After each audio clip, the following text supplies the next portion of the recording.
ఉండదు. ఎవరి అభిమానం వాళ్ళకు ఉండేది.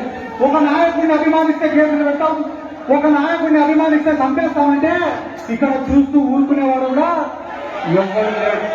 ఎందుకంటే మనం అందరం ఉండేది ప్రజాసేవలో, ప్రజలకు మంచి చేయాలని. ఏమ్మా ఒక్క నిమిషం ఆలోచన చేయడమ్మా. ప్రతి నెల ఒక పథకం ఇచ్చినాడు, ప్రతి నెల ఒక పథకం. అమ్మోడిస్తే, చేయూత ఇస్తే, ఆసరా ఇస్తే, విద్యా దీవెన ఇస్తే, వసతి దీవెన ఇస్తే, గోరుముద్దలు అంటే, ఇంటి పట్టాలంటే, ఇళ్ల నిర్మాణం అంటే, పెన్షన్లు అంటే ఎన్ని పథకాలు చేశాడమ్మా.